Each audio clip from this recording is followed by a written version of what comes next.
Chapter 25, Consecutive Wins. Road hurriedly charged with brute force. Boom! But just as he took a step forward, the undead powerful force repelled him. Barbarians were a class with high HP and defense, so they were the most difficult to repel. How could he not be able to defeat a summoned creature? Without waiting for Road to react, the two undead approached him and delivered attacks from the flank. Road fell to the ground. "Can you still fight?" A staff from below stage came up and asked Road. How could Road admit defeat? Of course, he was stubborn, but his body couldn't hold him up any longer. The outcome had been decided. Mike wins. The staff announced the result. Those who didn't think highly of Mike looked at him again in shock. Those who were qualified to participate in the sparring session seemed to have some ability. This was a true fact, even for the rookies. Not only did Mike win, he even won so easily. I can't accept it. At first, no one thought highly of Mike. Now, it was like they had all been slapped in the face. Many people held their breaths and felt very unhappy. It was already very embarrassing to make a mistake in judgment. It made things worse when the person who they had mistaken was called Mike. It was a double whammy. Why was it that every time they were slapped in the face, it was from someone called Mike? Was the name Mike poisonous? The people who came to watch the battle were not only the students and teachers of all grades, there were also the higher-ups of Tyrone Academy and other academies, people from various other high-level academies, and a few people with special identities. Their main goal was to find budding students from this sparring session, and they were here to watch every battle. Mike's battle was only one out of the countless sparring matches, but it received a lot of attention. Both of the undead that Mike summoned are pretty good. Their skill levels should be very high. Not really, he's only around level 20. It's not that high. Then he probably caught a special undead. At this point, they couldn't help but shake their heads. Even though this could be considered powerful, it looked too much like a trick. This method of relying on external trickery was not something that any of the advanced academies were interested in. After all, he just joined the academy. It's likely he could participate in the sparring session only because of his tricks. Pay attention to the others. As for Mike, he was only winning through trickery at the moment. He doesn't even have the qualifications to join an advanced academy yet. The few of them chatted briefly and they generally gave up on Mike. At the top of a tall building, one could overlook the entire Leather City from up here. At this moment, there were a few mysterious people with extremely powerful auras standing there. Huh. At this moment, an old man's gaze shifted to Mike, and he frowned. Mike. He has gold tier potential. He's all right. It's just that he's too weak at the moment.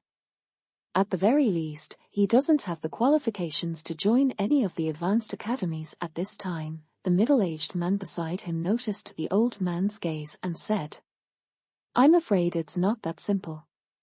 The old man shook his head. The old man actually denied it. Although the middle-aged man's status was lower and his strength was weaker than the old man's, in terms of foresight and judgment, the middle-aged man was confident in what he said. At the very least, it would not be a problem for him to judge a newcomer at Mike's level. Sometimes simple judgments are usually correct. Complex thinking will increasingly deviate from the truth, the middle-aged man said. You think that my judgment is wrong? The old man asked with interest. You usually have geniuses around you, so naturally, anyone would see that and know that it's not easy to make judgments. But Tyrone Academy is so small. The only person worth observing is Freddy, the middle-aged man said. We shall see, the old man said with a smile. The old man was actually not too sure of Mike's strength, but he just felt that something was off. Because The two undead that was summoned didn't look like they were captured, they looked like they were simply gathered by skills. Others might not understand this, but the old man, who was a high-level necromancer, was quite clear about it. He suspected that Mike's level wasn't as simple as it looked. It was very likely that he was around level 40. Or even higher. It's already amazing that Mike was able to meet Freddy, the middle-aged man said. The others know how powerful the undead are, so they definitely won't entangle themselves with the summoned creatures anymore. The sparring session continued. The first round. Then the second round. Finally, it was Mike's turn again. After the previous battle, the news of Mike relying on the undead had already spread and the opponent was already prepared. When Mike summoned the undead, the opponent avoided the undead and directly attacked Mike. As long as the summoner was defeated, the summoned creatures would naturally disappear no matter how strong they were. However, the opponent realized in despair that he could not dodge the undead. Both the undead were like iron walls, fast and strong in defense. The opponent tried his best, but he could not even take a step past the two. This time, everyone realized completely how powerful Mike's undead was. An assassin could not even use stealth to bypass the undead. It looks like Mike will be entering the finals. Who can withstand this kind of undead? The middle-aged man was stunned. He didn't expect the undead to be so powerful. All right, looks like he'll be able to meet Freddy. The middle-aged man shook his head helplessly. But I still retain my original opinion. This kind of trickery that only relies on external forces won't get him far. He doesn't have the qualifications to join any of the advanced academies now. In the old man's opinion, he felt that Mike wasn't that simple of a person. This was likely because the old man was able to see how powerful the undead was, while the middle-aged man couldn't. That should have been the difference. Yet, the middle-aged man still chose to refute. Is that so? Let's continue watching, the old man said with a smile. The middle-aged man frowned. Could it be that Mike still had a trump card? And he couldn't see it at all. Okay then, let's continue watching. The middle-aged man was unwilling to accept defeat. He didn't want to believe that he couldn't even see through such a lowly person like Mike. The sparring session continued. When it came to the next opponent, the other party raised his hand in protest. I object, this isn't fair. The young man said loudly, his undead isn't of his level at all. This kind of trick isn't fair at all. Nor is it reasonable. Someone raised such a protest, and immediately, countless people followed. No one wanted to face two of these powerful undead, and they hoped to get rid of them. This protest is useless, the art of summoning is a part of one's own strength. If this isn't fair, then the assassin's stealth isn't fair either. Every class has its own unfair method. Then there's no need to compete anymore, the referee replied. Damn it, the opponent was depressed. But, to his surprise, Mike also raised his hand. Since everyone thinks it's unfair, I won't summon them, Mike said. Mike's reason for doing so was very simple. He had a rough understanding of these people's strengths. They were not his opponents at all. He could stand still and easily win if he summoned creatures. If he didn't summon them, he could use his skills to win again. These words caused a stir. Mike isn't summoning anymore. He's cutting off his own arms. Damn, he can still walk on because he relied on his summoning. If he is not relying on that, wouldn't he be giving away free wins? That's so stupid. The opponent was also very happy. It was clearly not against the rules, but he actually foolishly took the initiative to give up. Such an idiot did exist. Har har, you brought this on yourself, I won't hold back anymore, this person laughed excitedly. Poison arrow. Boom. People stopped laughing at Mike. Their smiles were frozen on their faces. Chapter 26. Mike, it's Mike again. The people were waiting to see Mike lose, but instead, they waited to see a poison arrow instantly kill Mike's opponent. That was normal as Mike was over level 30. He had fused the strength of his main body, together with the metal and level attribute enhancement, the zero skill which increased 50% of the skill's effect. All the advantages had been added together in this current body. In fact, if his skills did not instantly kill him, that would be abnormal. Many people started having interesting expressions. Just a moment ago, they thought that Mike voluntarily giving up on summoning the undead was a stupid thing to do. I suddenly feel that it's better not to judge people named Mike with common sense. No matter which Mike it is, they are all the same. They were reminded even more of Mike from the World Channel. He had rejected the invitations from the various palaces and was banned, which made everyone think that his future was over. Yet, he ended up being the first in the entire server to not only complete, but perfectly clear the silver tier dungeon, Scarlet Church. Every single time, they were all slapped in the face by someone called Mike. The person in front of them was equally unbelievable. At the top of a tall building, the middle-aged man was in a daze. He then looked at the old man and realized that the old man had a look of someone who already expected this on his face. The middle-aged man realized that he was still too young to know better. I've underestimated him, the middle-aged man had no choice but to admit.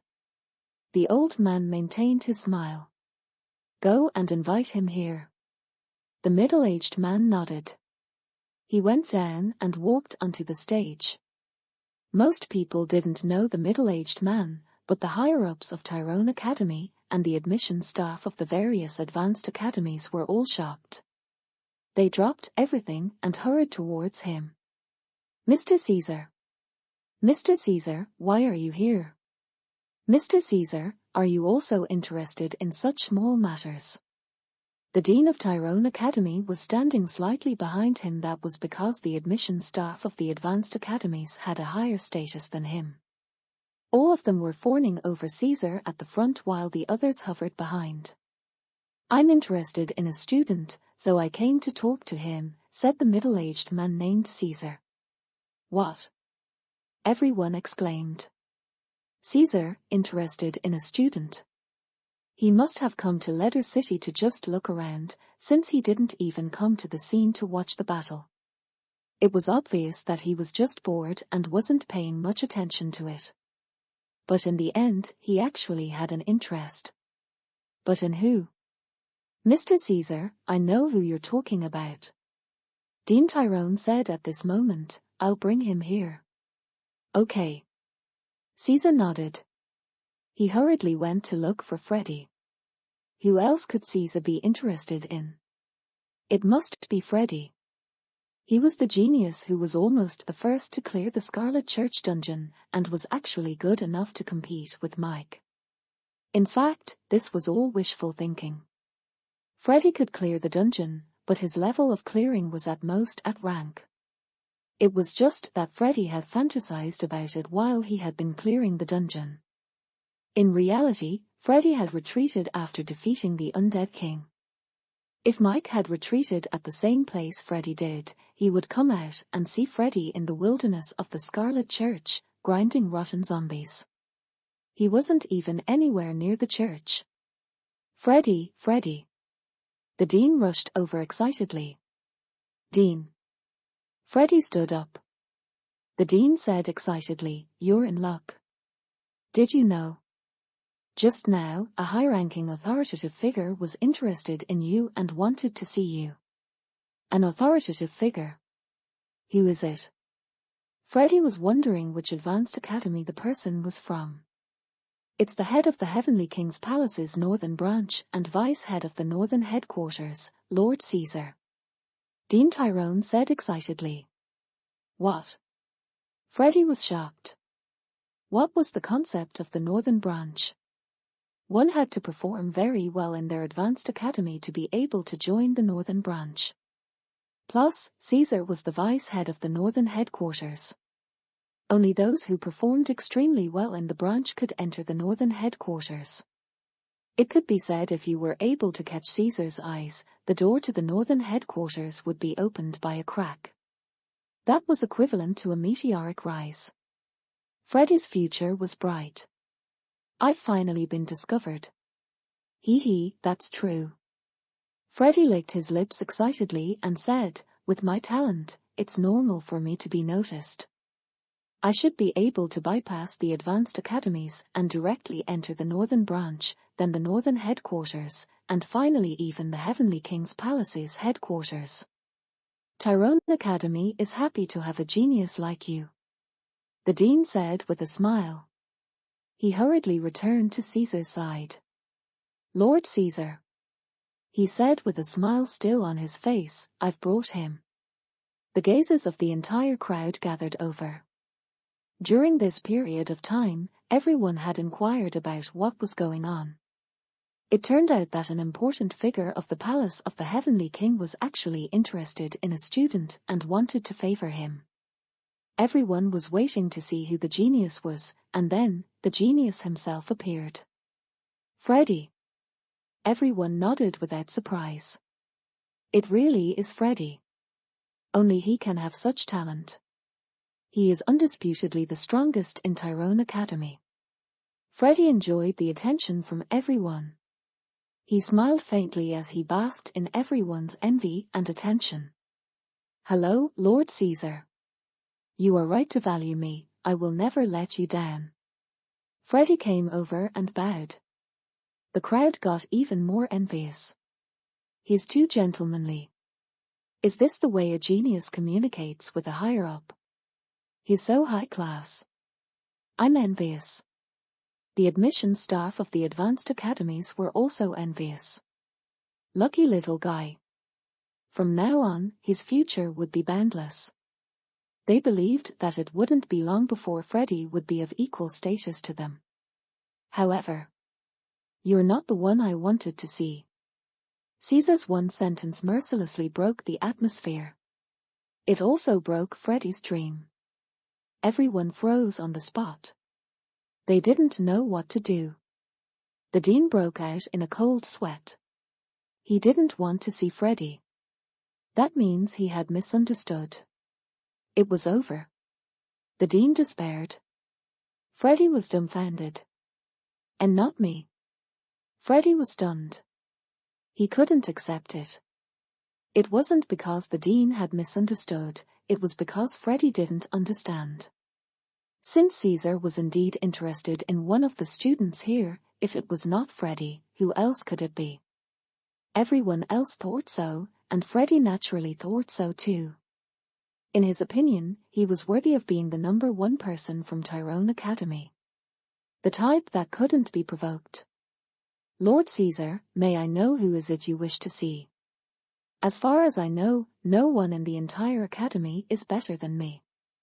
I haven't even seen someone who has reached 80% of my standards," Freddy said. The others nodded in agreement. That was indeed the case. Caesar did not speak.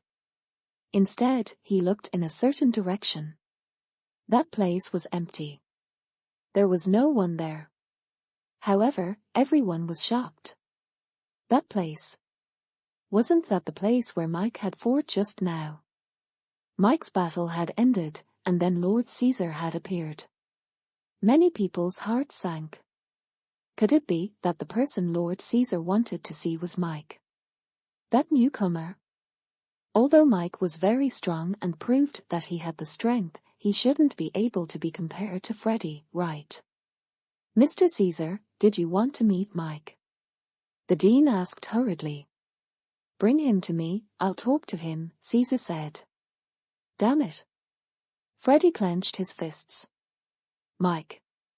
It was Mike again. That Mike from before had snatched his first clear of the Scarlet Church dungeon record, and that same Mike had caught Caesar's eyes. He didn't value Freddy, but valued Mike instead.